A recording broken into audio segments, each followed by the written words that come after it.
Bos días, por primeiro de todo agradecer á Unión de Consumidores de Galicia e a Miguel López Crespo a súa invitación a celebrar esta mesa redonda, este debate, un debate enfocado en estes tres grandes puntos de vista, como, que e por qué.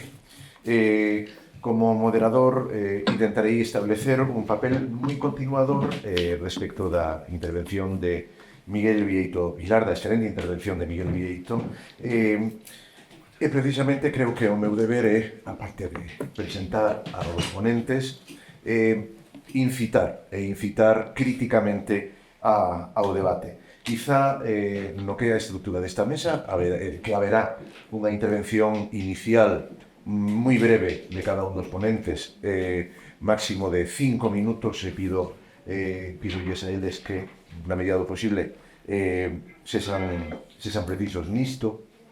Esa intervención inicial marcaría precisamente as dúas preguntas iniciais. O como e o que. Quizá o debate nos leve máis, ou debería de levarnos máis, primeiro entre os ponentes, desde os seus ámbitos técnicos, a preguntarnos e debatir o porqué, ou mellor dito, os porqués, porque como ben sinalou precisamente Miguel Vieito, unha aproximación holística leva necesariamente a complicidade, leva a asumir que vai haber moitos porqués e vai haber moitas abordaxes e a crítica a esas abordaxes presentes e pasadas é moi necesaria. Non me extendo máis, vou a ir presentando aos ponentes por orden de apelido, por orden alfabético, co cal empezaríamos así por José María Alén de la Torre. José María Alén de la Torre licenciado en Inxeñeiro en Telecomunicacións pola Universidade de Vigo, inspector de Educación da Xunta de Galicia, da Consellería de Educación da Xunta de Galicia, un experto durante máis de 15 anos, un experto tanto en currículum, o cal nos parecía moi interesante, no deseño do currículum educativo de diferentes áreas, tamén transversais, pero tamén é un experto en temas de igualdade e a partir da súa temática de igualdade tamén en adicción infanto-xuvenil. Sin máis, logo irei presentando o resto dos ponentes, cedo a palabra a don José María Alén de la Torre. Moitas grazas. Bo día a todas e a todos. Agradecer a súa presenza e a invitación que o Consello Económico Social de Galicia e a Unión de Consumidores de Galicia fixeronme chegar para participar hoxe nesta mesa redonda. Nesta primeira intervención quixera destacar dous aspectos que me parecen relevantes para introducir no debate. O primeiro deles está relacionado con que necesitamos ser conscientes de cada unha das persoas, de todas e cada unha das persoas que forman a sociedade, todas e cada unha das persoas que estamos aquí, de que o problema das adiccións non é un problema de minorías. Se collemos os datos que eu fui recabando, por exemplo, do último informe de indicadores clave sobre drogas e adiccións do ano 2024, podemos ver como un de cada dous alumnos e alumnas entre 14 e 18 anos consumiron alcohol no último mes. Se collemos o informe galego de enquisa sobre o uso de drogas en educación secundaria do ano 2021, podemos comprobar que o 32% dos alumnos e o 25% das alumnas, unha de cada 4 menores de 18 anos, consumiron cannabis no último mes. E a idade media de comenzo do consumo de cannabis na mocidade é 15 anos. Pero é a media. Se pola conta ímonos ao mundo da tecnoloxía, de internet e da pornografía en internet, os datos, dende o meu punto de vista, aínda son máis chamativos. Se collemos o informe de Save the Children do ano 2020, un informe que se chama Pornografía da Adolescencia, podemos ver como revela que o 53,8% dos menores de 12 anos visualizaron en algún momento das súas vidas pornografía en internet. 12 anos. E hai un 8,9% de nenos e nenas de 10 anos que xa visualizaron pornografía a súa idade en internet. Pero que se nos imos máis adiante na adolescencia, pero sempre con alumnado menor de 18 anos, temos que o 80% dos alumnos e o 40% das alumnas consumen habitualmente pornografía no último mes. Iso ten unhas consecuencias persoais e unhas consecuencias para os centros educativos e para o ensino. Son moitas, pero eu digo que esta sociedade que temos tan tecnolóxica, esta sociedade tan interconectada, esta sociedade que eu chamaría, con permiso dos psiquiatras e do ámbito psicolóxico, da dopamina, desenvolve no alumnado unha incapacidade, desenvolve nos nosos fillos e fillas unha incapacidade para esperar. Todo queren de inmediato. E logo, ademais, tamén outro tipo de consecuencias, por exemplo, son as que se producen no ámbito das relacións de parella, que non son relacións de parella en igualdade, consecuencia da pornografía que eles visualizan e que cogen como modelo. Pero é que nas aulas atopámonos con moito alumnado que ten un baixo umbral ante a frustración. Un alumnado que non amosa perseverancia ante as dificultades. Un alumnado que ten un escaso compromiso de traballo porque realmente o alumnado móvese por apetencias. Na nosa época estudábamos por obrigación. Agora estudan por apetencia. Apetéceme estudar, non me apetece estudar. Por que? Porque o contexto que rodea todo isto é simplemente de satisfacción para eles. E estudar non lle satisface. Entón, todo iso, pois, será un montón de conflitos no noso alumno. Que podemos facer? Pois, por suposto, é a segunda cuestión que eu quería introducir e que quizá teríamos que desenvolver ao longo do debate para facer breve esta primeira intervención. Desde logo, o primeiro que temos é que a nosa función é acompañar o alumnado a atopar o seu sitio. Cada un das persoas, mozas e mozos, teñen que atopar o seu sitio no seu mundo de iguais. E se todos fan determinadas cuestións, eles vesen abastados a facer o mesmo por atopar o seu sitio. E para facer fronte a iso, eu creo que é necesario abordar o problema dende diferentes ámbitos, pero simultaneamente. Dende o ámbito, por suposto, educativo e acompañado das familias.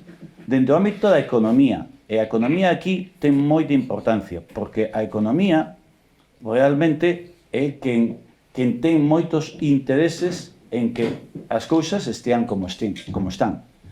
Dende o ámbito da sociedade, temos que ter conciencia como sociedade de que isto é así. E logo, no ámbito legislativo, no ámbito da normativa, temos que introducir mecanismos que responsabilicen directamente ás menores e os menores, porque desa forma se sensibilizarán e aprenderán as consecuencias da súa conducta.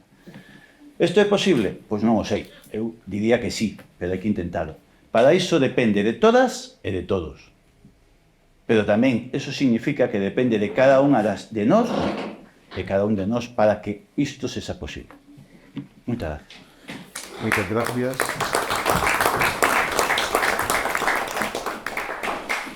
A Pasamos agora á intervención de Isabel Calvete Carrera. Isabel Calvete Carrera é presidenta da Confederación de AMPAs Galegas e precisamente consideramos de vital importancia que nunha mesa de debate de especialistas estivesen presentes as familias. Como sinalou Miguel López Crespo ao inicio, nos foi completamente imposible que nesta mesa, como era a nosa pretensión inicial, estivesen representados precisamente os nosos mozos e mozas desde os seus ámbitos de representación social política. Co cal, nese sentido, sabemos que é unha eiva e sabemos que, en certo sentido, e estamos cargando a Isabel Calvete tamén en boa medida non só a representación das AMPAs das familias, sino tamén a través das familias, indudablemente, dos nosos fillos e fillas. Ten a palabra Isabel Calvete. Hola, bo día. Bueno, antes de nada, pues agradecer que nos convidárades a falar deste tema tan importante e que teño que confesar con vergoña de que é un tema que as familias non nos chega se non estamos afectadas, porque non hai un fío conductor de esta problemática, igual que hai, que sí que hai de outros moitos temas, deste non o hai. Todos estes días, dende que comunicastedes con nos para participar aquí, estiven preguntando, estuve ás familias, ás AMPAs, as federacións, as que temos, e hai moi pouca información para elas e para nós. Non chega, o problema está, evidente que o problema está, os números están aí, pero non chega.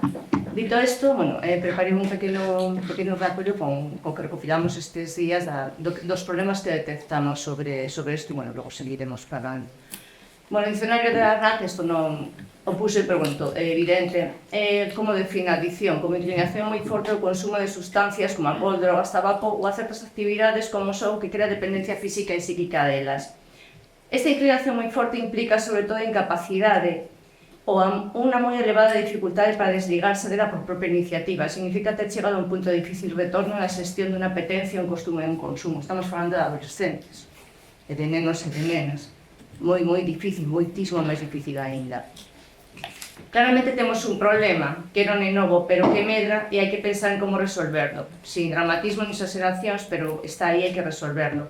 E o primeiro que temos é a visualización do consumo das diferentes sustancias. Agora mesmo consumir alcohol e tabaco e mesmo certo tipo de drogas non está mal visto entre a rapazada. Eso xa o sabemos, eso está claro. Pero o que é realmente preocupante é que os adultos non nos escandalizamos. Eso é realmente preocupante desto. Ese é o primeiro máis grave dos problemas. Estamos banalizando unha situación cotiá que non debera ser, porque todos o fan, eu tamén o fago, eu permito que a miña filla o sábado pola noite pois tamén se meta no alcohol e fume e tal. Por que? Porque a todas as súas amigas e amigos tamén o fan, o permitimos todo. Realmente estamos banalizando a situación, bueno, todos o fan, sí, pero isto non é bo, moitísimo menos. Tocaría dicir que é culpa da sociedade, totalmente certo, pero ese exactamente o argumento que dan aqueles que pretenden non facer nada para remediarlo. Como din na miña terra onde vivo, Cervantes, excusa de mal pagador. Que a culpa esa obviamente compartida non implica que o problema non este nas más de todas, nin que cada quen non poda ou deba facer o que igual para resolverlo. E este é o segundo problema, excusarse en non actuar porque os demás non o fan. Eso é así, seguimos banalizando, seguimos fan, todos os a pasar son etapas. Estamos falando de adiccións, pero sobre todo estamos falando de xuventude. E a formación e acompañamento guía da xuventude é algo que nos corresponde a moitas, as súas nais e pais, obviamente, pero tamén ao sistema educativo, ao profesorado, porque non podemos esquecer que o tempo que pasa nos colexios e nos institutos e a influencia que ten nelas. E tamén as persoas que coñecen obxectivos e remedios para axudar a resolver o problema, e a propia xuventude que non pode limitarse a ser suxeito pasivo desta situación. E a quen máis a quen temos que aprender a exigir responsabilidades a un modelo de sociedade permisiva cos consumos, o que estamos falando, das sustancias perigosas, que non só non modifica as propias conductas, sino que mesmo consinte a súa publicación e normalización, cando non entra directamente na súa defensa, que se falou antes o compañeiro. Pero non se pode defender un discurso aquelo que se contradí na propia actividade. É fácil criticar o de sempre. Fácil criticar está pasando, porque estamos facendo, que estamos poñendo na primeira xuntanza que temos en casa, na primeira reunión de amigos, o primeiro que poñemos na mesa son as veces. Iso é así. E aquí temos o terceiro problema. Realmente non semella que queiramos cambiar o modelo social. E que a nosa xuventude ve irremediablemente como exemplo de vida. Totalmente lógico. Ata aquí falamos de conductas aceptadas xenéricamente como nocivas, as que se refiren ao consumo de sustancias, pero as adiccións van moito máis alá. Falamos de tecnoloxía, de como se utilizan as redes sociales, tamén se falou antes desto, e de como está normalizada a súa utilización como xeito de ocupar o tempo de agarda ou de ocio. Que pasa? Que logo ese tempo de agarda ou de ocio, suxeitos á tecnoloxía, alóngase a outros tempos que non deberan estar ocupados por eso. E tenemos un cuarto problema e paro. Hoxe en día as adiccións chegan a moitas máis conductas as que a sociedade adoita identificar como tales. Para nós está claro que con certas edades xa non é doado, por non decir imposible, eu falo como nai de dúas adolescentes, chegar ao discurso que se está dando nas escolas en moitas familias dentro das casas. Un adolescente non escoita unha mensaxe nova, que ademais pretende ser restrictiva, está claro tamén, do que por outras canles se está percibindo como agradable. Outro tanto pasar co que lle contén na escola. Hai que comenzar antes, moito antes, a case de que elas teñan as ferramentas para esquivar a adicción, porque xa non se trata de que proben nada, ni de que non se equivoquen, as nais vais saber o que van facer. Trátase de que sexan conscientes do que están facendo e de que vexan os perigos. Temos que evolucionar dende a escola e temos que... Desde a escola que temos, que sempre vai a remolque da sociedade, que se limita a facer charlas de concienciación, que organiza con moi boa intención as escolas e as AMPAs, e varias entidades, pero non están chegando. Esas charlas, esa mensaxe non está chegando. Esa paro. Sí. Non está chegando porque non utilizamos a linguaxe deles. Realmente, o único mensaxe que ten que chegar, cuidado que iso é perigoso, e non está chegando. Entón, algo está fallando. Os sistemas, as estrategias que hai en funcionamento, algo está fallando. E por último, hai que elaborar, entendemos que hai que elaborar unha estrategia entre todas as partes implicadas, hai que facer unha planificación e ten que haber unha coordinación. O tema da adiccións non está ligado directamente ao funcionamento dos currículos escolares, non está. Os especialistas, como os traballadores sociais, educadores sociais, a figura de enfermeira escolar, os psicólogos, non están traballando directamente nos centros escolares porque non entran, porque non está contemplada a súa entrada. E esas son as axudas que precisamos aí. máis concienciación e, sobre todo, unha coordinación para tratar estes problemas dende a prevención. E logo, pois, si, dende a prevención e, dende logo, si se dan, tratarlos eficazmente. Non pode estar estigmatizado este problema. E, bueno, para.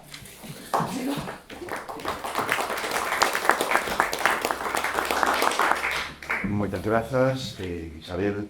Ten agora a palabra o doutor Alexandre García Caballero. Alexandre García Caballero é doutor en Medicina e Psiquiatría, psiquiatra do Servizo Galego de Saúde, onde tamén exerce, ten exercido como coordinador IAM Galicia, coordinador de programas de prevención e promoción da saúde, e asemade como coordinador de saúde mental do Sergas, e colaborador docente tamén de psicólogos internos residentes, do Servizo de Psiquiatría, da área de xestión de Vigo.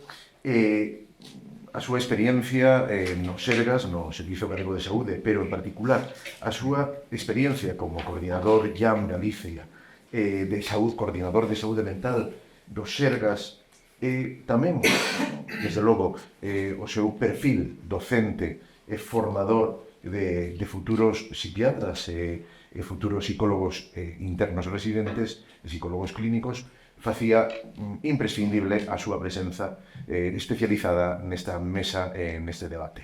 Ten a palabra o doutor Alexandre García Caballero. Bueno, agradecer ao Consello Económico Social e a Unión de Consumidores a invitación. É un placer para nós estar nesta mesa. Cando me plantexabades o enunciado, digamos, da mesa, como e por qué, non me vou a extender tanto no que, porque xa se falou en estatística na primeira exposición, e despois tamén por parte do inspector, Vou reflexionar un chisco sobre cal é o contexto, digamos, noso social, porque foi un pouco a petición que me fixo. Ao final da intervención un pouco sobre a reflexión sobre a rede de saúde mental e sobre a rede de atención a drogodependencias e cales son os problemas que a rede ten que non se debullaron, pero bueno, se albiscaron coas listas da que dispuxen no medio. A adolescencia é un proceso de desprendemento da infancia, que é un proceso de loito. Parece que debería de ser un tempo feliz, pero empeza cun loito, empeza co loito polo corpo infantil. E empeza coa digestión dos ideais dos pais. Eses ideais que nos foron acompañando cando éramos pequenos, cando chegamos ao instituto, cando chegamos a eso, xa non nos valen. Perdemos, incluso mesmo nos cambiamos de pinta, non? As rapazas chegan a ver coas coletas e coa roupa que lles compraron as súas mamás, e ao cabo de 3 meses, pois de pronto van vestidas de negro e levan o pelo azul. Hai un momento de despedida e de pescuda dunha identidade propia, traballo que non é doado, a atopar cada un de nós quen somos ou quen pretendemos ser, non. Para iso os adolescentes teñen que despedirse dos ideais dos papás, teñen que dixerilos, e digerir significa quedarnos co que nos nutre e desbotar aquilo que non nos nutre, e identificarse co grupo de pares, que pasa a ser máis importante que a familia dos seus ideais.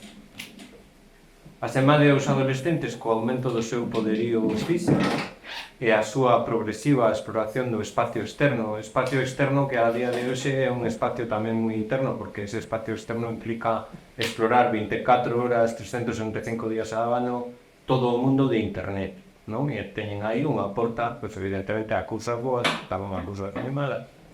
Dicía, os rapaces co seu poderío físico perden o medo da infancia, pero ao mesmo tempo carecen da maduración cerebral suficiente como para vedarse de incurrir en conductas de risco. Teñen que incurrir en conductas de risco, pero sin escabelarse en boca. Desprendemento, identificación co grupo de pares e falta de conciencia do risco fan máis probable a experimentación con sustancias e con outro tipo de cousas, algunhas delas maravillas. Os factores de risco individuais ou sociais, dos que falará Adolfo, farán que algunhas destas persoas máis propiles a repetir os consumos atopen nelas unha estrategia para mellorar o seu malestar conducindo á adicción. Falaba de malestar. O malestar é ubicuo en Occidente desde hai máis de 15-20 anos, na última década particularmente na adolescencia.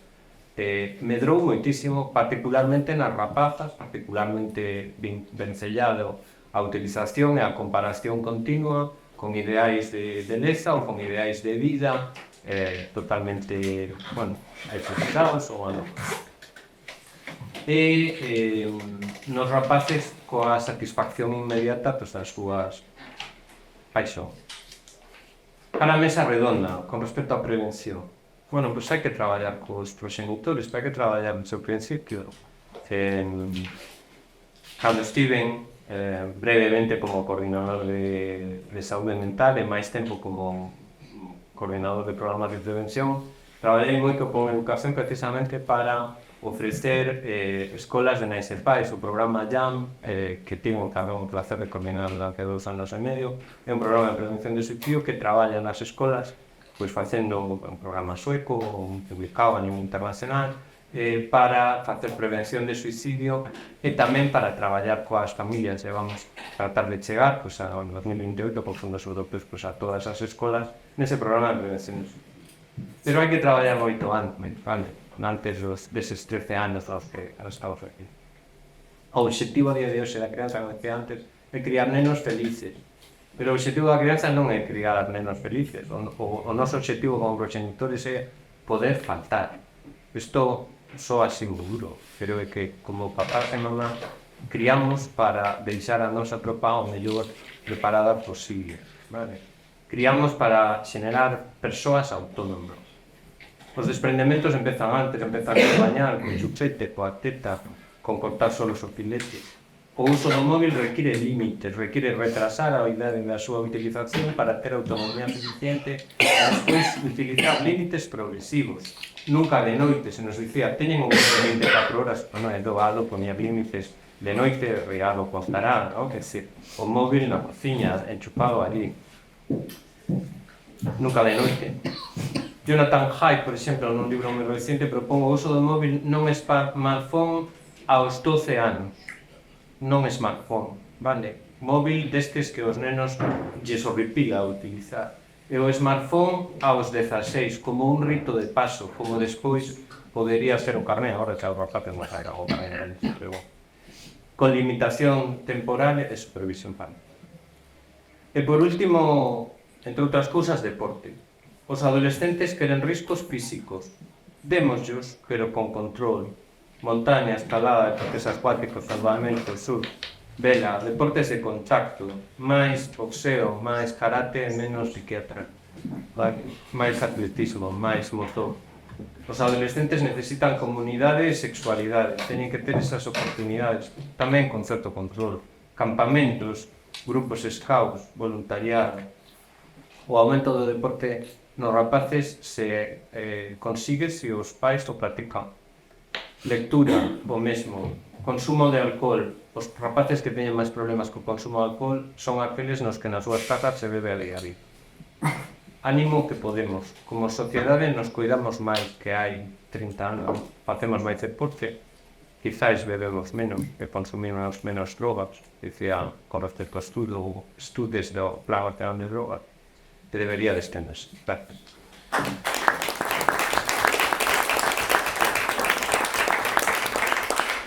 Moitas grazas. Pecha esta serie de intervencións Adolfo Piñón. Adolfo Piñón é doctor en Neurociencia e Psicoloxía Clínica da USC e neuropsicólogo na Unidade de Conductas Adictivas Cedro Vigo. Tamén é investigador sénior do Grupo de Investigación en Neurociencia Translacional do Instituto de Investigación Sanitaria Galicia, profesor no Instituto Portugués de Psicoloxía e un docente invitado no Máster de Neurociencia que leva a cabo aquí a Universidade de Santiago de Compostela. Adolfo Piñón vai a falar precisamente sobre o elemento social relacionado coa súa área, coa psicoloxía clínica e a neurociencia. Gracias. Buenos días, gracias a la organización y bueno, y ustedes pues tan regular como hoy en cuanto al tiempo, ¿no? Me gustaría en primer lugar contextualizar un poco mi intervención, definiéndome, gracias por el currículum. Soy un clínico que tiene la suerte de llevar trabajando pues 20-30 años con personas vulnerables, vulnerables jóvenes con 10-12 años, adolescentes vulnerables, adolescentes eternos que son vulnerables, y aquellas personas con una patología neurodegenerativa que en el futuro serán vulnerables también. En cuanto a la adicción, me gustaría contextualizarla como que cualquier conducta placentera puede ser motivo de adicción en el futuro, cualquiera, con una serie de criterios, por supuesto. Sería una adicción que produce o genera alteraciones a nivel cognitivo, conductual y sobre todo emocional, que se produce a través de una serie de mecanismos que tienen mucho que ver con lo que hablaban los compañeros antes, ¿no? Una conducta placentera que se repite en numerosas ocasiones, puede ser un teléfono móvil con un like, puede ser una sustancia consumiéndola que primero se utiliza como un refuerzo positivo y acaba utilizándose como un refuerzo negativo, o sea, necesito porque me siento mal para poderlo realizar, y que luego a nivel cerebral es curiosa porque lo que acaba haciendo es un paciente consumidor de sustancias, un paciente con una alteración, una adicción comportamental, acaba sobredimensionando todos los estímulos relacionados con las sustancias a nivel motivacional y acaban devaluando otros estímulos naturales que son tan importantes como comentaba el doctor Caballero, ¿no? El deporte, un paseo, hablar, charlar con los amigos. Y luego, conforme va avanzando la patología, pues se acaban generando cada vez mayores problemas en el control del tiempo sobre todo. No es lo mismo estar jugando media hora con un videojuego que jugando 2 horas, como comentaba el ponente anterior, ¿no? Y con el paso del tiempo y la cronicidad, la cosa se complica y acaba generando alteraciones muy propias de muchas patologías y muy propias también de la propia sustancia en sí, como son las alteraciones a nivel atencional, y sobre todo, diría más a nivel ejecutivo. El control ejecutivo es el que nos permite optimizar nuestros recursos. De hace años acuñé una frase que me gustó mucho, sobre todo a personas de mi edad, que era la potencia sin control ejecutivo no sirve para nada, ¿no? El Carl Lewis de antes, que es el Bolt de ahora, con unos tapones no correría los 100 metros en 9 segundos. Y luego, para hablar ya de la causalidad, que yo sí entiendo que es multifactorial, me encantan los datos anteriores de Miguel, por supuesto, y que tiene mucho que ver el foco de la patología adictiva. Casi siempre, por no decir siempre, están las personas vulnerables. Rescatando una frase de la directora de Meida, Nora Volkov, que decía: no es el drogodependiente o adicto quien quiere, sino quien puede. Es muy duro escucharlo, pero es la auténtica realidad. Yo tengo pacientes a día de hoy que estoy atendiendo a los hijos de sus felices pacientes. Mañana tengo citado un chico de 30 y pocos años que ha tenido a su padre y su madre ya no está, falleció de VIH, una época complicada de nuestra vida, y a su padre sí lo sigo teniendo, pues que su tío también es paciente nuestro. Entonces, claro, con esa estructura de base es muy complejo. Por muy interés que tengamos y capacidad de los clínicos de podernos acercar y aproximar, es todo tan estructural. De ahí la importancia de las medidas preventivas. Luego en la siguiente mesa estará el doctor Reisorna y nos habla de la prevención a nivel estructural tan importante, ambiental. Y yo creo, como el doctor Caballero, que todo esto hay que irse incluso hasta el periodo perinatal. Sí, ¿por qué no? Yo he tenido la gran suerte. Hace poquito me han llegado pacientes que han venido derivados de pediatría porque han tenido un problema con una detección de cannabis en un niño recién nacido, y se han tomado medidas correspondientes que, bueno, hacen que esas personas lleguen a nuestra consulta y podamos empezar a trabajar ya con esos padres que se han equivocado, sí, pero en fases tempranas igual sí se puede hacer algo para poderlo resolver, ¿no? Y bueno, ¿hacia dónde vamos? No quiero extenderme en exceso, ¿no? ¿Hacia dónde vamos? Yo desde mi ámbito clínico me encantaría que se pudiera hacer una detección cada vez más precoz. ¿Cómo? Registrando un montón de capas y variables. ¿Con qué metodología? La inteligencia artificial, que se va a utilizar por muchas cosas variadas, algunos vuelos o malos o regulares. Yo creo que sí nos podría proporcionar múltiples capas para poder detectar personas vulnerables antes. ¿Antes cuándo? Antes cuanto se pueda. Una persona con TDAH, en trastorno del comportamiento, si podemos empezar a intervenir con ella 10, 11, 12 años, mejor que hacerlo con 18, cuando ya es más complejo, y eso ya es mucho más difícil de poder abordar a través de la psicoterapia, por ejemplo. Entonces sí, patrones vulnerables los hay, pero sí puede la detección precoz y cuanto antes mejor. Y luego otra parte que a mí me interesa mucho, que es la patología y los trastornos del neurodesarrollo, que son muy comórbidos, sobre todo los trastornos de conducta, trastornos del neurodesarrollo y patologías adictivas. Pues hombre, yo creo que sí sería interesante abordar, por ejemplo, la neuroeducación en el ámbito académico. Y la neuroeducación no como una charla, que sí, que la gente va y acude, no, yo daría la neuroeducación, el conocimiento de cómo funciona el cerebro el cerebro adicto, y sobre todo cómo se puede aprender a aprender. Eso que lo sepan tanto los alumnos como el profesorado también, porque al final, si hablamos de factores de riesgo de protección, cuantos mayores factores de riesgo tengamos, más posibilidades tenemos para hacer una patología adictiva, y cuantos más de protección, mejor. Y yo creo que el fracaso escolar es un factor de riesgo en sí mismo. Si a esto le sumamos un trastorno conductual, pues bueno, pues ya sumamos más cosas. Lo mismo que el cannabis, un consumo de cannabis con conflicto familiar, negligencia en el ámbito familiar, más probable que esa persona en un futuro pueda tener una patología psicótica o un trastorno psicopatológico. Y bueno, muchas gracias.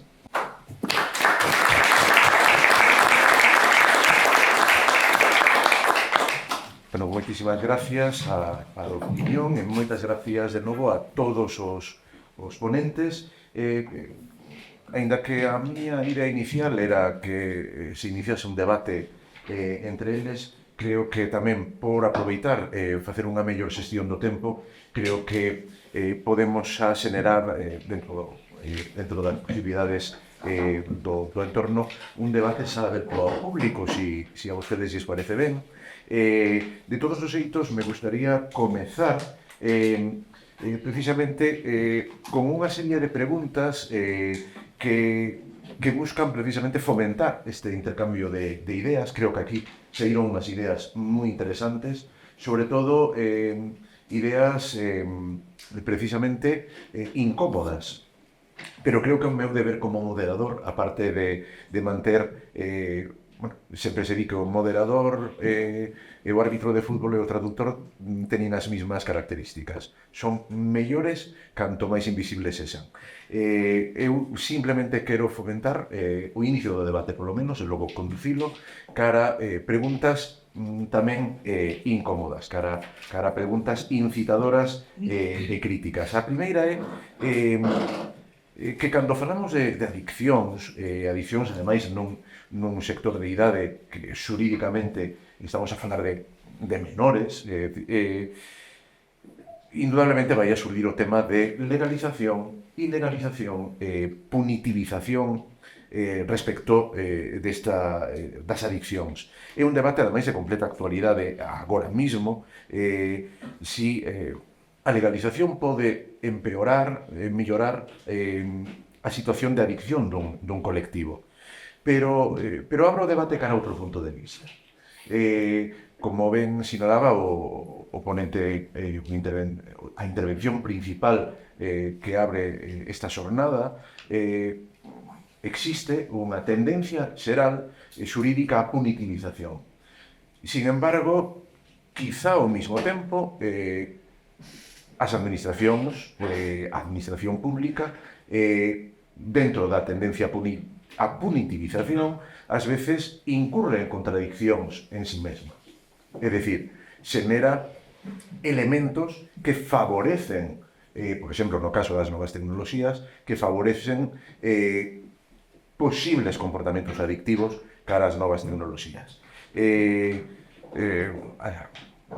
A intervención tecnolóxica en todos os eidos, incluído o eido educativo, plantexa problemáticas. Por lo tanto, a miña pregunta é: está a administración, tamén a sociedade, incurrindo en conflictos abertos de como se afronta desde o punto de vista clínico, médico, educativo e familiar? Moita punitivización, pero logo moito relax social tamén por parte das administracións, administración educativa que proíbe o teléfono móvil, pero que logo fomenta a utilización masiva de tablets e de ordenadores sin excesivo control, cando existe, como vemos, unha problemática familiar enorme de control parental. Abro o debate. Quizá por alusións ou tamén por unha cuestión de simetría, podería empezar don José María Alén e logo cedemos a palabra a Isabel Calvete. Vale. Moi ben. A cuestión sobre a punitización e o castigo e demais non é tanto iso, sino as normas que temos, os currículos que temos, as leis que temos, como as aplicamos. Miguel Vieito deu un dato que eu tamén tiña aquí anotado, que é moi interesante, e é que é o seguinte: o 50% dos menores declaran que acceden directamente a comprar alcohol e tabaco sin ningún tipo de restricción. Temos unha lei que proíbe a venda de alcohol e de tabaco, e a realidade é que en moitas ocasións iso non se cumpre. Temos uns currículos que inclúen a interiorización, a aprendizaxe, porque os currículos actuais están enfocados dende o punto de vista non de saber tanto os conceptos como de saber utilizalos. O cal, se ti tes a información que comentaba o psiquiatra Adolfo relativa a como influe todo iso na nosa forma de aprender, na nosa forma de como nos facemos adictos, son capaces de interiorizarlo. Por que? Porque as mensaxes directas, é dicir, dende logo se fan moitísimas difusións de información. Por exemplo, o plan director están case todos os centros, son unhas charlas que imparte a Policía Nacional e a Garda Civil, e ademais son unhas charlas que están moi ben enfocadas, pero teñen que ser interiorizadas polo alumnado. E para ser interiorizadas hai que poñelo en situación de ter todas as ferramentas para ser eles quenes sexan responsables, porque ser maior non é ser feliz, nin ser o que un quere. Ser maior significa ser responsable e ser autónomo. Entón, ser responsable das súas decisións. Esta é toda a información, pero esa información que entenda e que a saiba utilizar. A sociedade, pois a sociedade que sexa coherente. Se temos unhas normas, como decía antes, que prohíben a venda do tabaco ou do alcohol, que se cumplan. Se temos uns peguis, que tamén se falou do Fortnite. O Fortnite sempre é o culpable de todo. Pero é que eu vou querer falar dun xogo moi inocente, porque ten un PEGI de 3, e vou explicar a ansiedade que produce no alumnado, nos menores, ese xogo. É un xogo de fútbol, moi coñecido, que acaba de sair a nova versión, que ten un PEGI de 3, que un neno ou unha nena xogan na súa casa sin ningún problema, pero o problema xurde cando ese xogo pasas a xogar online.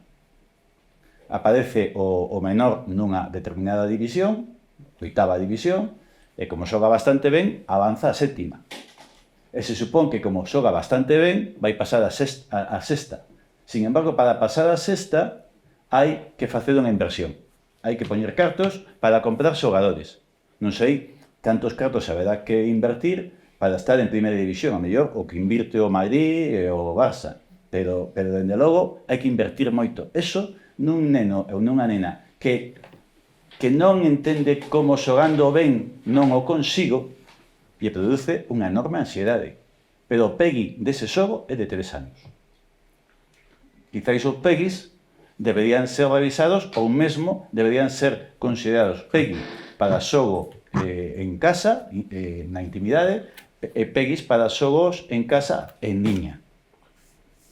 Agradecería que en calquera momento intervenía quen desese para que o debate sexa o máis activo e o máis dinámico posible. Sobre el tema das prohibicións, que era por primeiro, básicamente. Sobre o tema das prohibicións. Sí que é certo que temos un montón de leis, temos incluso un montón de protocolos educativos, temos uns currículos moi completos e neso estamos de acordo, pero tamén estamos de acordo que non está funcionando. E cando unha cosa non funciona hai que cambiar esa estrategia. Iso que estamos vendo, o lo que mencionabas a prohibición dos móviles, realmente está demostrado que a prohibir os móviles dentro das clases solucionou algo problema de convivencia. Porque nos está chegando a los que non. Saen da clase e sienten do móvil o resto das 20 horas, 18 horas. Non solucionamos, as prohibicións non solucionamos, volvemos ao de antes. Cale a linguaxe que temos que utilizar con eles para chegar, para que esa prevención e ese perigo potencial chegue a eles, que o vexan. Cale ese mensaxe? Non o sabemos, é o que temos que intentar conseguir. Hai de ter charlas así, o plan director, que era a Guardia Civil e a Policía, van estar en que de acordo.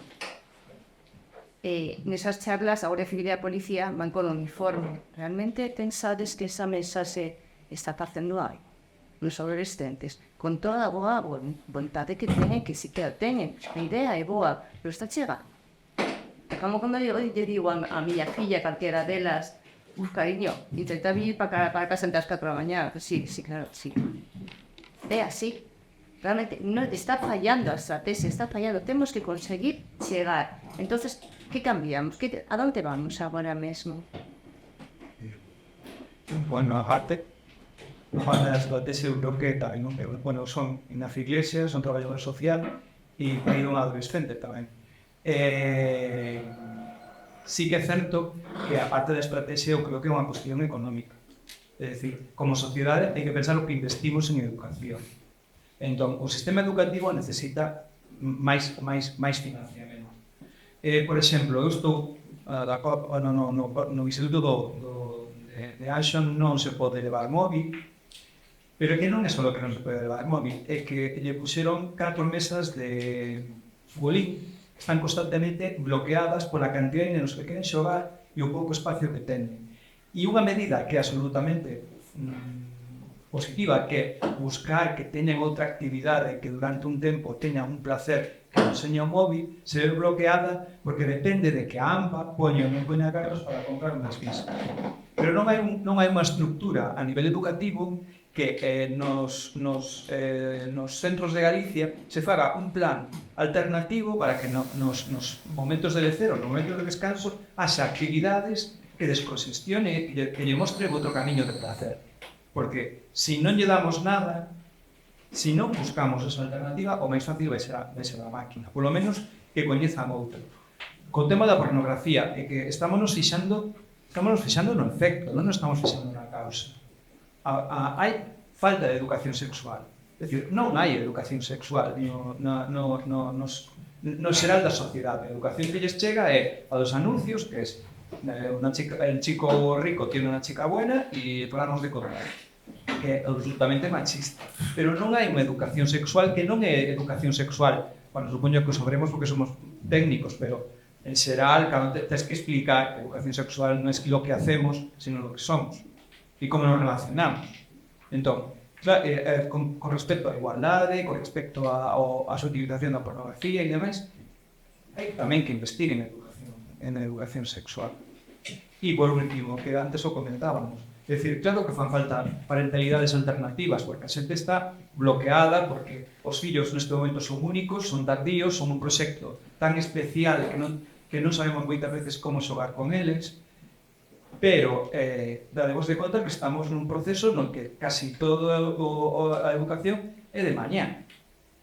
E quen atende os nenos con dificultades socioeconómicas ou con vulnerabilidades familiares no resto do tempo? É dicir, ao final non estamos tratando con igualdade, con igualdade non é tratar no mesmo xeito, sino buscar que cando os estándares non chegan a determinadas familias, buscamos alternativas para que poder chegados. Entón, creo que sí que é unha cuestión que deberíamos tamén abordar, porque sí, co sistema educativo é dicir, ten moito que decir, tanto como as familias, porque ao final que están despertos, están moito máis tempo en contacto con eles que casi que as familias. Agradecido por esta suerte. Non sei se... Pero que sí, sí, no, está aquí tamén. Son eu. Só quería hacer dúas reflexións que non son ni siquiera opinións, son elementos para o debate. Escoitaba unha vez unha reportaxe que lle preguntaban a un director de sala dun casino como detectaba os contadores de cartas. E ele dicía, eu conto cartas. E eu diría aos pais, bueno, que nos preocupa moito o que pasa nos videoxogos. Bueno, eu preguntarei, sabe usted algo de videoxogos? É dicir, xogou usted o Poeta Fortnite, sabe o que se move en un chat de voz, sabe o que é o League of Legends, sabe o que é farmear ou grindear ou facer este tipo de cosas dentro dos videoxogos. Eu xogo online, e sei o que pasa cando xogo online, só conto unha pequena anécdota. Eu xogaba, xogo de cando empezo a League of Legends, un xogo multixogador, tamén gratuito, e teño dúas máis pequenas, e unha empezou a xogar con un nick, con un nome de usuaria, que deixaba entender que era un gris. Primeira partida, unha partida usuario de 40. Tuvemos que apagar o chat escrito por a cantidade brutal e incontrolada de insultos, alusións sexuais a unha persoa que era menor. Iso é o que pasa nos xogos online. Eso. E cousas moito peores que esa. Se os pais non coñecedes o que pasa dentro dos videoxogos, se non sabedes xogar, é posible que cando se plantexe no Nadal quero este videoxogo, pois quizás non lle podes ofrecer unha alternativa. Ou non lle podes explicar por que ese videoxogo quizás non é apto. Nas medidas do anteproxecto de lei da Xunta, unha das que se prevé sobre o PEGI, é que nas tendas de videoxogos os videoxogos estén organizados por PEGI. E eu direi, non vai ser útil, porque os pais ignoran manifestamente o PEGI cando compran un videoxogo. A un pai non lle importa o PEGI 18. O que lle importa é que se un neno ten ese videoxogo. E ningún pai se plantea por que ese xogo ten PEGI 18. Non o xogou antes, bueno. Xa digo, simplemente unha reflexión. A segunda reflexión, e remato xa, as normas hai que aplicadas ao respecto das edicións, sí. E eu direi, en outras cousas tamén. Eu teño, polo meu traballo, podo contar con casos de maltrato infantil, violencia infantil ou discriminación na infancia. Comentábalo antes do petit comité. Prácticamente en ningún caso de maltrato infantil ou violencia dentro do ámbito escolar no que eu participaba se produciu un pecho de expediente satisfactorio para os expedientes pechan en falso. E a frase que eu máis teño explicado en casos de expedientes de violencia dentro da escola é: son cosas de chicos. Dejémoslo estar, que son cosas de adolescentes. A percepción que eu creo que teñen os expedientes de clientes é: as normas non vale para nada, pérdida de fe no sistema educativo, pérdida de fe nas administracións públicas, e as leyes al final son unha cosa extraña, son algo externo. Co cal, tomémonos en serio as normas? Sí, en todo.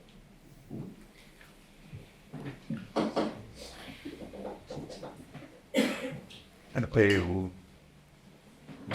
cualquiera, pero dado que está saliendo un elemento educativo de éxito constante, creo que se debe ceder a palabra a María Lén de la Torre. No, insistir no que dicen antes, é dicir, eu non creo que necesitemos máis normas, o que necesitamos é que se cumplan.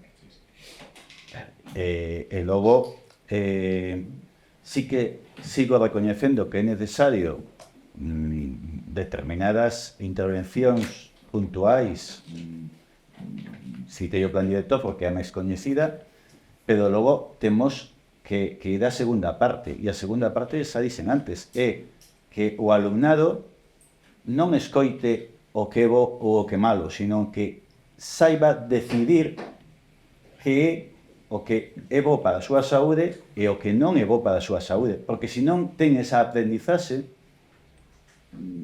a mensaxe directa de os videoxogos son malos, pois vai responder, pois eu mo paso moi ben. Entón, eu creo que todo iso, e por suposto que a educación afectivo-sexual é necesaria e ademais está nos currículos, pero o como se aborda é o que creo que debe de evolucionar, debe de afondarse nese campo. Sí que hai unha reflexión de algo que se comentou que a min me chama moito a atención, é dicir, estamos responsabilizando moito os países nais, e é certo que son responsables, pero non podemos esquecer como son as vidas dos países nais. Se as vidas dos países nais estamos dicindo que non teñen tempo prácticamente para ocuparse do día a día, non podemos pretender que a maiores tamén se fagan expertos de todas e cada unha das cuestións que surden e que non existían na súa época e que teñen que abordar. Para aí é onde eu creo que teñe que a propia sociedade, as propias normas e a propia ética empresarial a que ten que axudar. As ferramentas, por exemplo, de supervisión do correcto uso das tecnoloxías están ben, pero para empezar son complexas de aplicar. É dicir, calquera que teña unha aplicación destas de control parental sabe perfectamente que, primeiro, o menor vai aprender a como eliminar o perfil do seu dispositivo para que non poida ser supervisado. Porque, ao final, ten que haber unha parte cliente e unha parte servidor. O alumnado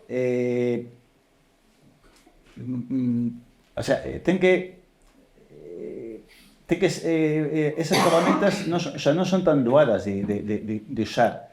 E logo, é complexo para as familias, realmente, decíades de poñer os móviles na cociña cargando.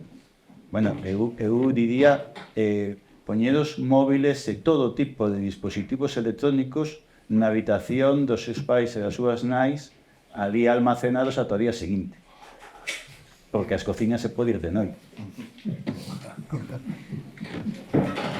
Precisamente guiando por a conversa de Miguel de antes e agora a túa tamén, teño na man unha libretiña que regalaron un congreso no congreso, leo máis a falta de vista, no noveno Congreso Internacional sobre a Violencia Escolar, e que presentábamos precisamente no mes de outubro, Ignacio máis eu, un traballo fruto dese estudio con UNICEF da violencia nos videoxogos, e un 42% da rapazada, e especialmente máis as rapazas, din que no último mes, a través dos chats de videoxogos en liña, reciben insultos e diferentes formas de violencia. precisamente, foramear, vindar, etc. A min, e ademais como iso actuaba como vasos comunicantes, porque se está surgindo e se está instalando e dejando novas formas de violencia na contorna digital, e iso traslada ao acoso escolar cara a cara e non solamente o ciberacoso, e hai que traballar. E a min non me molesta, non me enfada, non me incomoda, non me sorprende que os pais non saiban deso, porque os pais non temos que saber, Dios mío, xa bastante facemos, creo eu, efectivamente. O que sí que me enfada é que as institucións non se enteran de nada. E cando se sabe, non se traslada, precisamente. Por exemplo, no anuario anual da industria do videoxogo, a EDI, que fai un anuario no 20, 21, 22, 23, é dicir, sempre está, estes datos, de alguna maneira, se di que o principal sector target onde xoga videoxogos en España son os 11 ou 14 anos, 81%, seguido dos 6 a 10 anos, o 74, 76%, varía un pouquinho, entre 6 e 14 anos, aí está o principal target da industria do videoxogo. E estes datos non se ofrecen, non están aí. Sin embargo, todos os anos nese anuario hai mínimo 3 prólogos de 3 ministros diferentes, comenzando por Educación, Sanidade e Cultura. É dicir, precisamente, pois eso, celebrando as bondades da industria do videoxogo.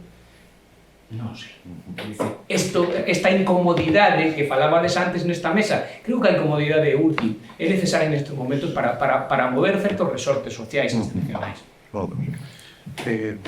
Me permitís, con respecto a esto que estabas falando das discriminacións, digamos, de xénero de todas as redes online,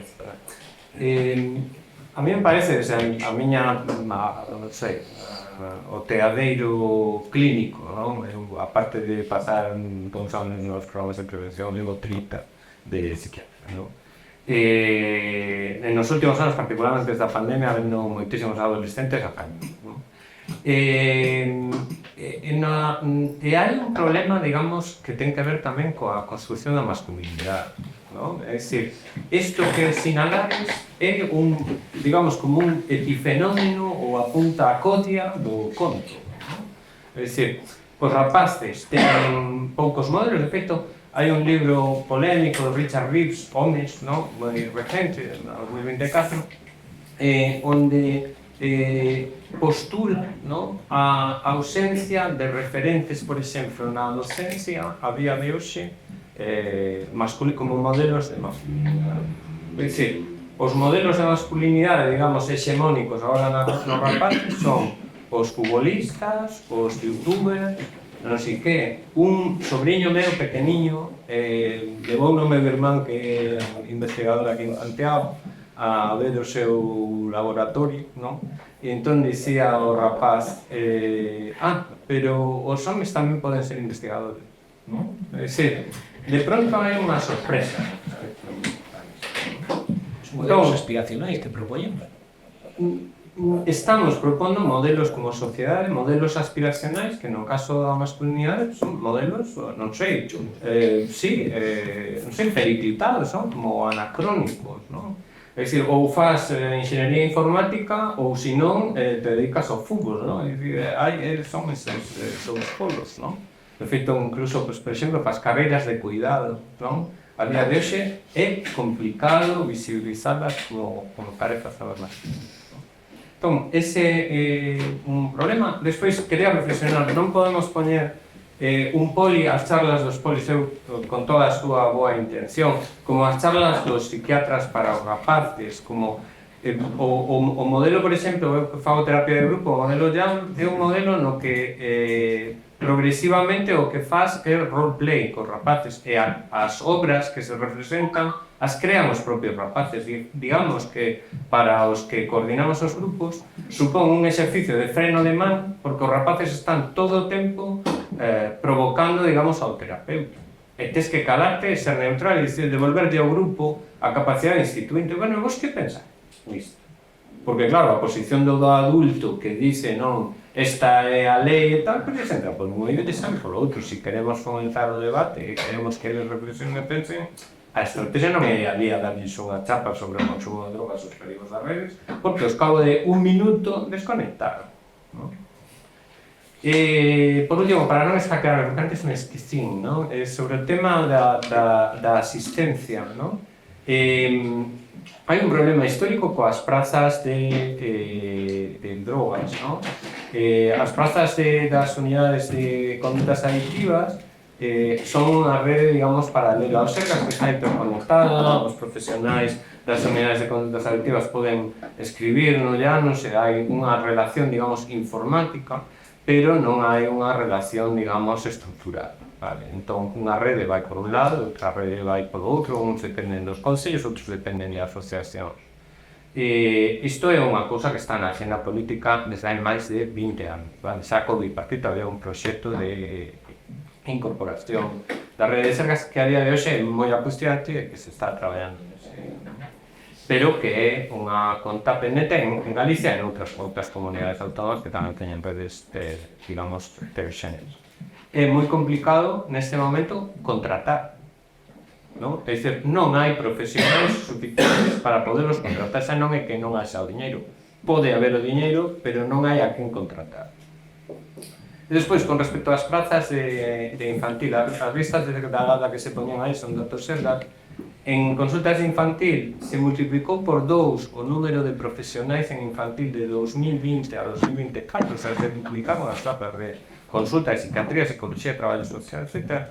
Pero é que a demanda se multiplicou por máis e por 4. Entón, eso, que está ben intencionado, pois non funcionou. Por que? Porque hai unha demanda social, hai unha demanda social de solucións profesionalizadas para malestares que moitas veces non son malestares que teñan que ter unha resposta no eido sanitario. É dicir, estamos vendo adolescencias normais, non sempre patolóxicas, non sempre con consumo, non sempre problemáticas, sino xente que sufre, vale? E que, de alguma maneira, o interlocutor ten, digamos, se busca desde o punto de vista sanitario, o cal o sistema sanitario non me pode dar.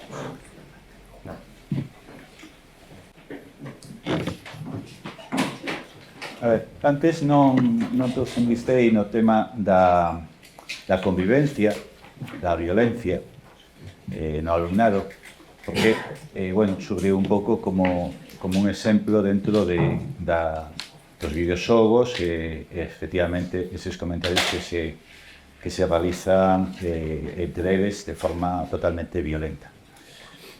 Eu sí creo, a diferencia de posiblemente pois o que pasáramos antes, de que, o que se falou aquí antes, de que nos centros educativos non se pasa por alto a violencia, que se actúa. Mais alá de se existe protocolos de acoso ou non, sino a nivel do que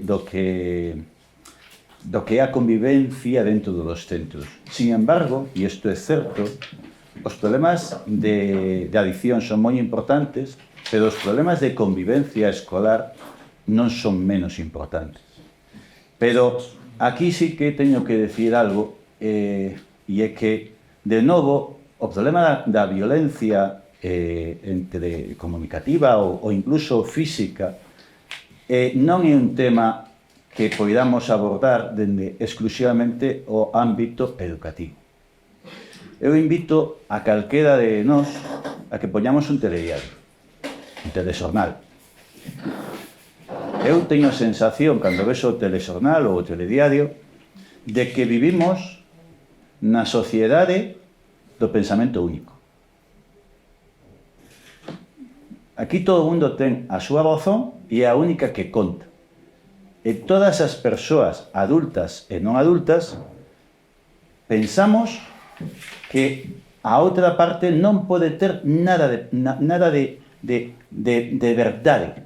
E a verdade é como en psiquiatría ou en psicología, cando un alumno se sinte mal por algo que lle sucedeu, non importa o que pasou realmente, o importante é como se sinte, porque é como ele o vive.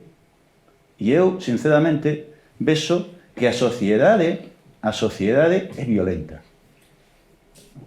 E, sin embargo, non se critica de ninguna forma.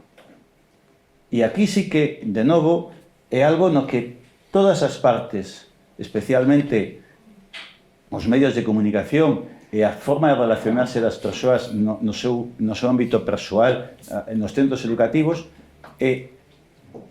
teñen que conducir a abrir esa posibilidade de debate, de opinar de diferente forma, e non por iso ningún dos dous ten que sair gañador. Non se trata de gañadores e perdedores, se trata de que cada quen expoña as súas ideas e se esas ideas que te están trasladando alguna convénceche de que é boa, acepta e asúmea como propia, pero non en plan de teño que conseguir a razón ao 100%, porque a razón ao 100% nunca se ten. Pero eso é o que se ve na sociedade. E nas aulas podo asegurar que se traballa e moito na convivencia. Pero resulta tamén difícil cando todo o que nos rodea é violento. Totalmente de acordo. Ademais, está demostrado que son vasos comunicantes. É dicir, problemas de convivencia e de violencia están relacionados con as adiccións. Os agresores e as víctimas teñen maiores tasas de consumos e maiores de tasas de conductas adictivas sen sustancia, sin duda alguna. E hai un problema, concordo perfectamente, de crispación xeral na sociedade que está na base e que temos que meterlle máis, claro, sí. Pero una pregunta, tendremos que hacer una mirada como madre también, ¿no? De adolescente, porque, bueno, ya llegando a la adolescencia. Realmente estamos en una mirada holística, muy explicado, pero tendríamos que hacer un examen de conciencia.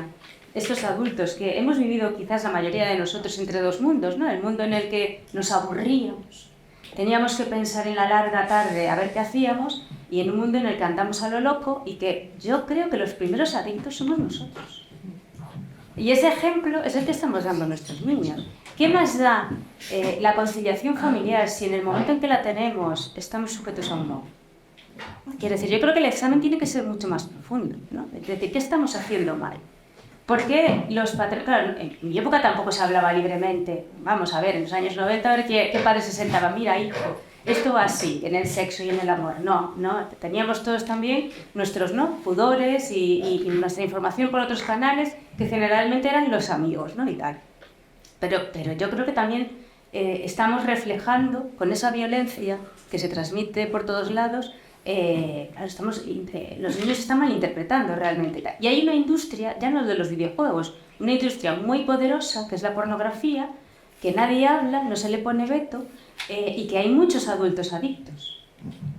Y que realmente el conocimiento de estos niños viene por esos adultos que yo creo que no tienen la mente muy, ¿no? Es decir, y que podemos estar todos, es decir, y esas relaciones personales, a lo mejor tan abiertas, que los niños no entienden tampoco, ¿no? Y que vienen pues con situaciones de, pues yo no sé si soy un hombre o una mujer, o si quiero tener una pareja o 7, o si quiero, ¿no? Es decir, en un momento tan complicado como la adolescencia, en donde tenemos que formarnos, ¿no? Y en donde esas creencias se están formando ahí en ese momento, ¿no? Entonces yo digo, a ver, como los expertos, si realmente el examen eso tiene que ser de conciencia, realmente, y tenemos que poner nosotros, o sea, el punto de mira en nosotros mismos, ¿no? Como adultos responsables, para pedir realmente que, bueno, porque al final yo muchas veces pienso, si os voy a poner el Family Link a vosotros, pero incluido abuelos, quiero decir, no estamos, al final todos tenemos nuestras adicciones, ¿sabes? Y eso es lo que transmitimos como espejo a los niños. Referentes un segundo, ¿no? Abriste 7 melones complicados todos. Vamos a ver, yo, en mi opinión, como profesional que lleva años en esto, los adultos están para sostener, ¿vale? Después, por supuesto, cada casa con sus ideales y con su ideología, ¿no? Pero el adulto tiene que sostener desde su criterio. No estoy de acuerdo con Miguel en que yo tenga que ponerme a jugar a no sé cómo se llame, el Fortnite o a no sé qué, o tengo que oír a Kanye West. No tengo que oír a Kanye West, tengo que soportarlo de vez en cuando en el coche, ¿vale? Pero hago turnos y yo pues también me tengo que soportar a Pink Floyd y a lo que sea, y a los Cramps, ¿no? Sí, esa técnica la utilizo yo también, ¿eh? Vamos por turnos, utilizo Entonces, juega un poco a la democracia, no apelo a que la radio es mía y el coche lo pago. Vale. Oigo un ratito acá. Bien, pero no lo abrazo, no me tiene por qué gustar ni un poco, que no me gusta, ¿vale? ¿No? Entonces, yo puedo poner límites desde mi criterio errado, presumiblemente en tantísimas cosas, porque los chavales son las que van a construir el mundo del mañana.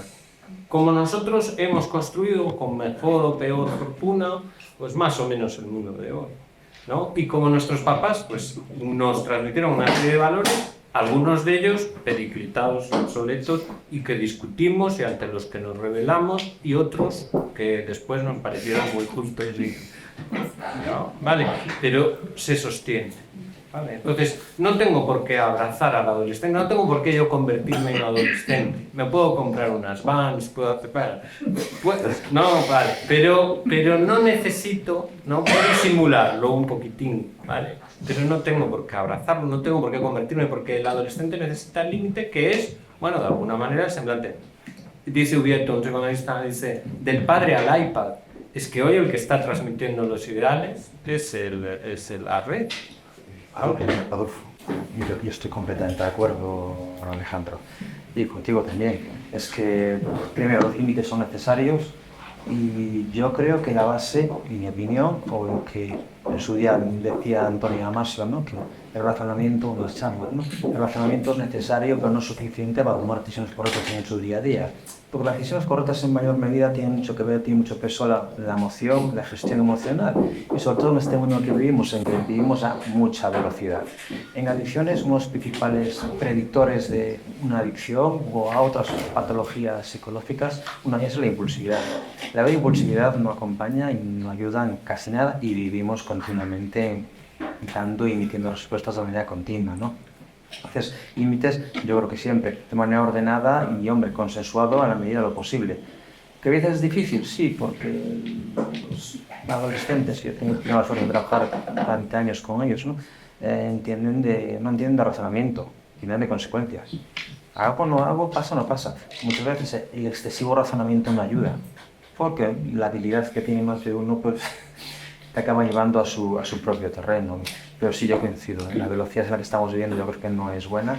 La tecnología es una maravilla, pero es un enemigo en ese sentido. Yo tengo un paciente que me queda hace poquito.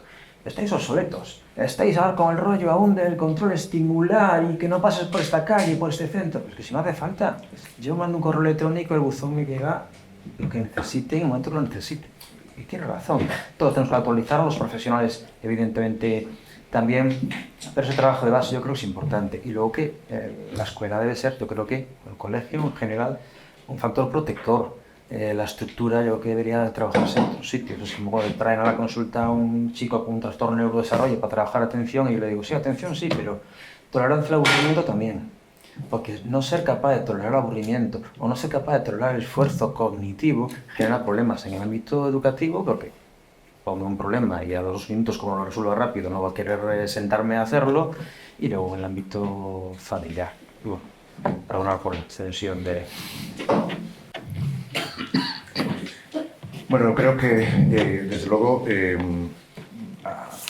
objetivo do debate é claro e creo que a idea non era respostar as 3 preguntas ou allá. Creo que si se respostaran xa simplemente está grabado, se pasaría a ordenadores e farían as políticas públicas necesarias, pero creo que sí as respostas multifactoriais a un como, a un que e a un porqué desde os ámbitos educativo, clínico, de saúde e familiar están aí patentes. Creo que, sin lugar a dúbidas, a constatación se pode resumir en unha única palabra. Unha única palabra que, se non me equivoco, por motivo do doutor Alexandre García Caballero, malestar. É dicir, creo que todos somos conscientes de que quizá máis saliu aquí a observación era un elemento que eu tiña notado por si era necesario para tirar de aí o debate. Desde a pandemia marca un punto de inflexión. Un punto de inflexión que, si ben viña marcado tamén por elementos de avance tecnolóxico, as redes sociais, o problema de creación económica de estructuras adictivas que son as redes sociais e que agravan o elemento do uso dos dispositivos tecnolóxicos. A pandemia marca, como digo, un punto de inflexión que agora mesmo se plantexa como un elemento moito máis de malestar social, de necesidade de que as administracións, que en moitos casos sí, son organismos lentos, organismos que actúan sempre, inevitablemente, ante os problemas sociais, actúan a rebufo deles, actúan con lentitude, con moita máis lentitude do que como sociedade, en unha sociedade tan acelerada como a actual, precisaríamos. Por lo tanto, creo que nese sentido é claro que para isto será a próxima mesa de debate a necesidade de que as políticas públicas se fagan desde esta constatación, de que hai un como, hai un que e hai un porqué respecto de que o mundo das adiccións, por utilizar un termo que sexa o máis holístico posible, para ben e para mal, o mundo das adiccións é un mundo que necesita un tratamento xeral de abordaxe público, comunitario e privado. Cara iso falará a última mesa de debate. Moitísimas grazas pola súa atención e reitero, por suposto, o agradecemento meu e dos ponentes ao Consello Económico e Social e á Unión de Consumidores de Galicia por concedernos a posibilidade que, de verdade, non é tan habitual, lamentablemente, de que reunidos aquí expertos, ponentes, tanto na mesa como no público, saíran temas tan interesantes. A pena, como sempre, é a falta de tempo. Moitísimas grazas pola súa atención. Sin lugar a dúbidas. Insistimos, creo que non quería repetirme ante as palabras do don Manuel Pérez, pero sin lugar a dúbidas, gracias de corazón a todos vostedes polo seu esforzo que demostra precisamente o seu interese neste tema e nesta xornada. Moitísimas gracias.